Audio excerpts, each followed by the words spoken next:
Hey dolls and friends, welcome back and thanks so much for spending part of your day with me. If you're new here, my name is Amber Michon and I do weekly DIYs and hauls. If you're not new, hey doll, hey.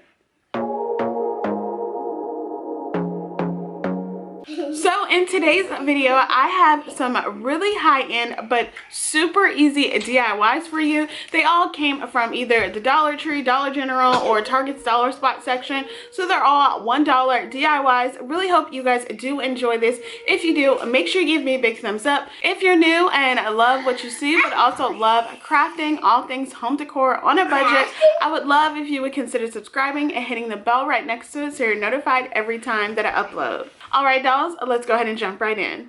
Alright, starting off, we are going to make this Stay a While sign. Absolutely love this. So from Michael's, I picked up a bunch of these wood like plaque signs.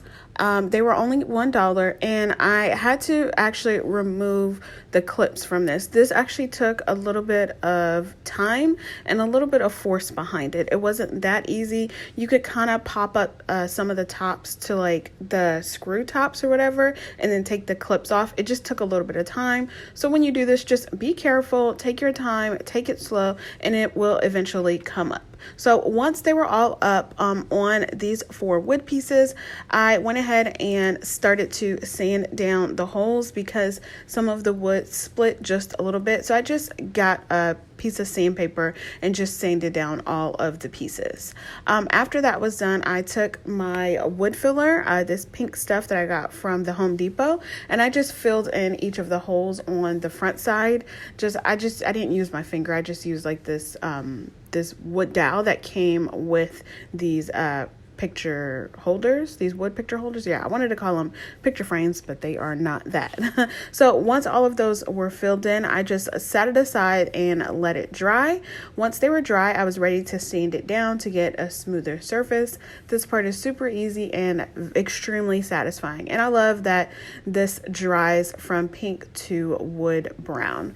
Next, I decided to put them all together and I'm just going to hot glue them on the back. So I just flipped them over, hot glued them to the crease on where they were meeting, and then I also put down some pieces of like wood chips and random like craft sticks that I had broken apart, and I just hot glued those down just to get a better support for them to stick together. And then I just repeated this step until I had all 4 pieces in one row and one line, whatever you want to call it.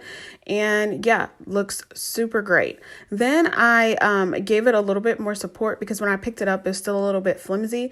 So I took a couple of 1-gallon paint stir sticks and just hot glued them to attach along the back side of it, and then took some more paint, some craft sticks actually, and just gave it even more support, and this worked out like a charm. The next thing I did is took some painter's tape, and I am just taping off the edges to act as a border. And I thought this would be really fun to keep some of the natural wood color in there, but I also didn't have enough like dowel rods, like square dowel rods, to make an actual border. So I thought, hey, why not just make a border from the wood, that the natural wood color that it is. So that's what I did. I just took my painter's tape all around until I was satisfied with the measurements. I didn't like measure it out. I literally just eyeballed everything and just put my painter's tape down, smoothed it out to make sure that when I did paint the inside of this, I would get some smooth straight lines. Once that was done, I took my Rust-Oleum chalk paint and white linen and gave my board 2 paint coats of this color. Absolutely love how it turned out.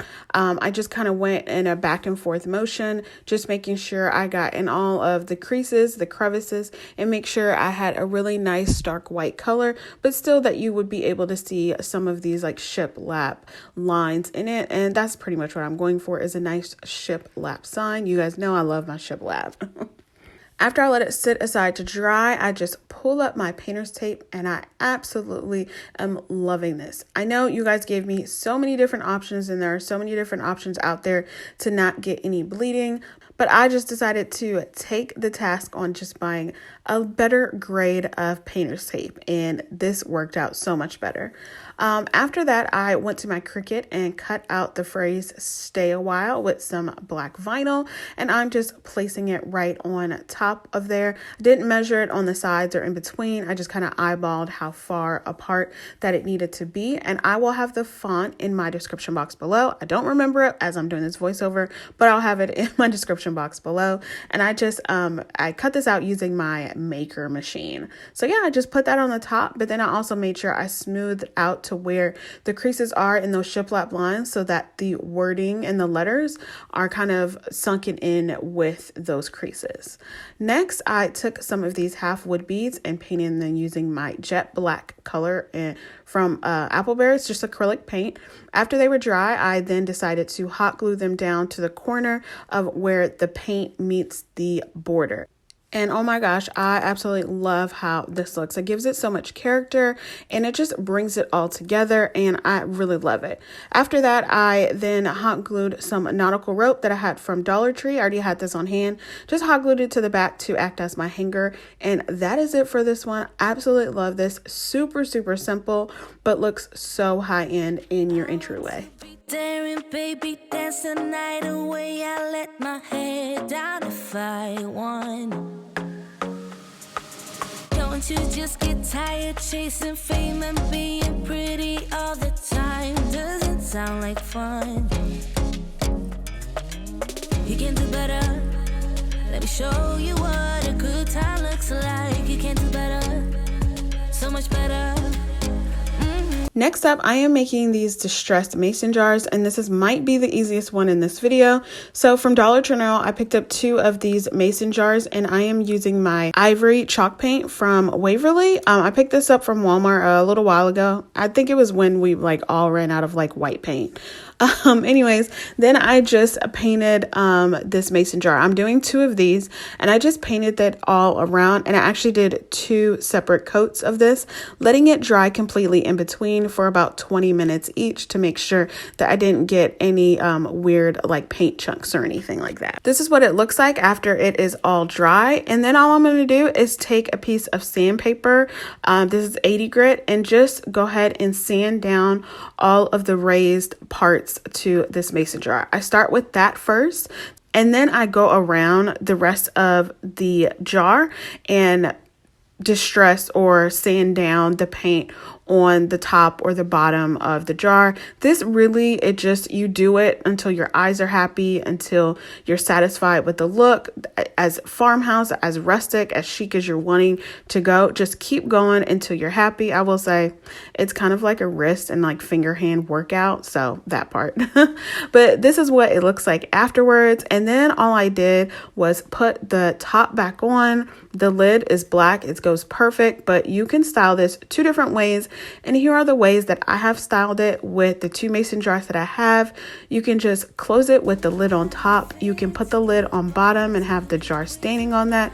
Put some greenery or florals in it, and it is so, so pretty. I absolutely love how this turned out.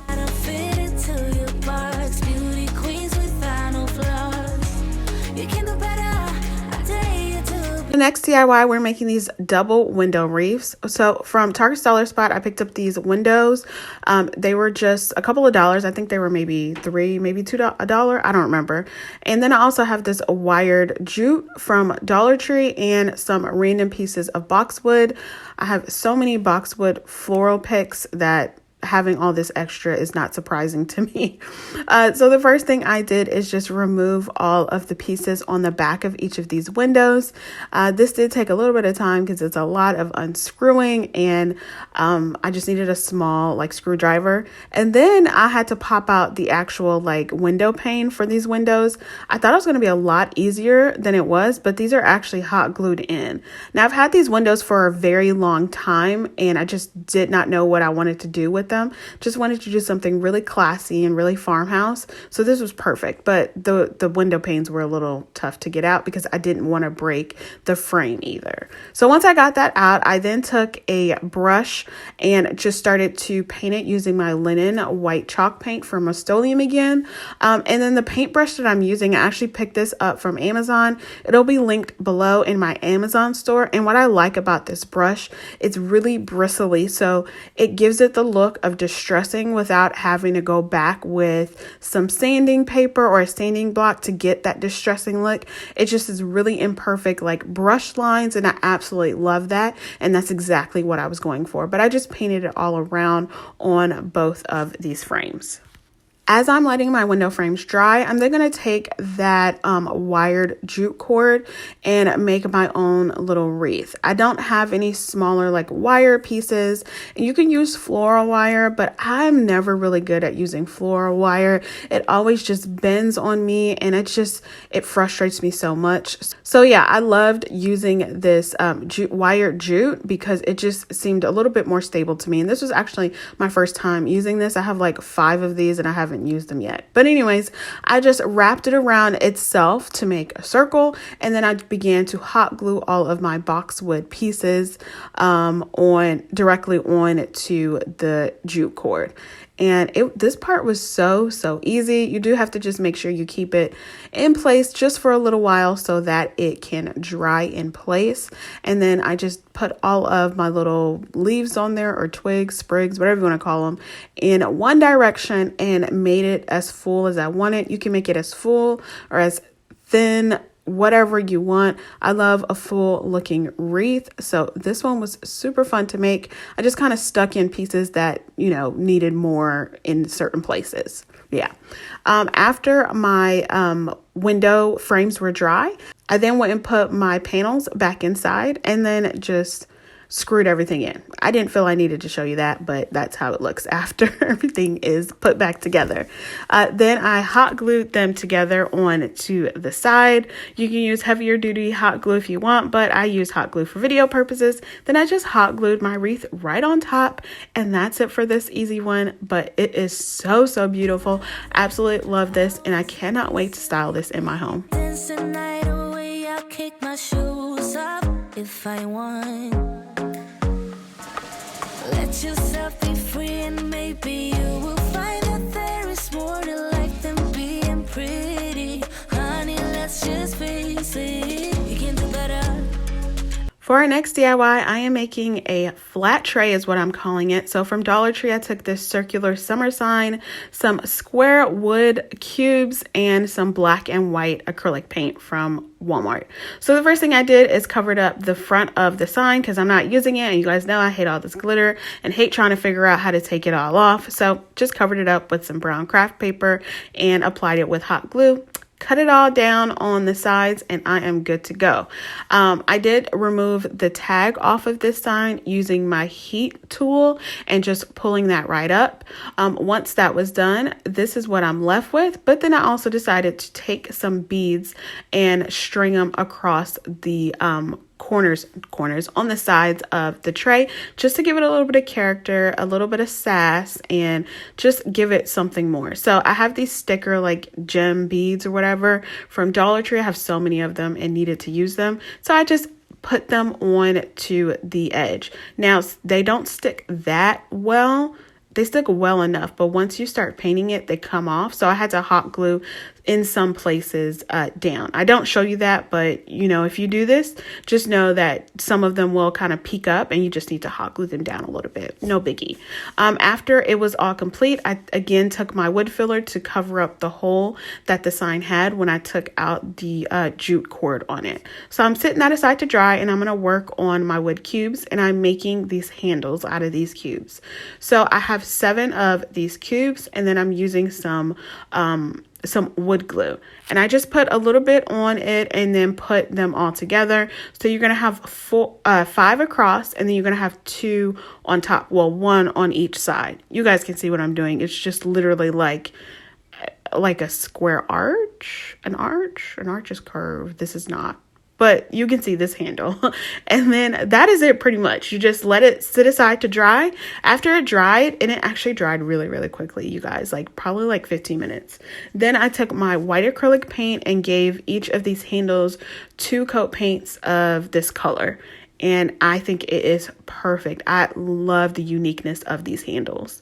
As those are drying, I'm then going to take a sandpaper and just sand down where the wood filler was, as well as where my tag was, just so I can get a smoother surface, clean everything up. And then I just use my jet black acrylic paint from Apple Barrel and just covered everything up. And I gave this tray about 2 coats right on top and on the sides to where my beads were, because I did not want my beads to show that, even though it's a pretty like teal turquoise color, I just did not want it to show through on the sides or on the top, because you can still kind of see the beads when the tray is down, but I didn't want you to see any of that color. So I gave everything 2 good coats. This is what it looks like after it's dry. Now it's time for me to attach my handles, and I just use a few dabs of hot glue on the bottom and just place them down and just literally eyeball the measurements, and it is perfect. Absolutely love it. I think it's a great addition to a table or a shelf to put knickknacks on. It's just so pretty, so easy, and so classy.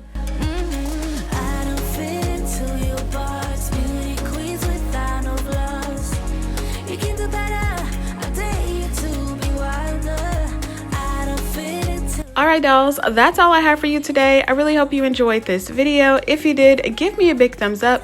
Leave me a comment down below letting me know which one is your favorite and which one you are going to recreate.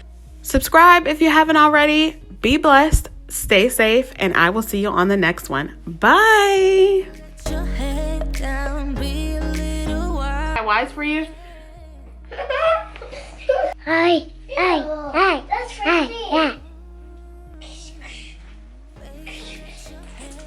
What are you doing, Isaiah? Huh?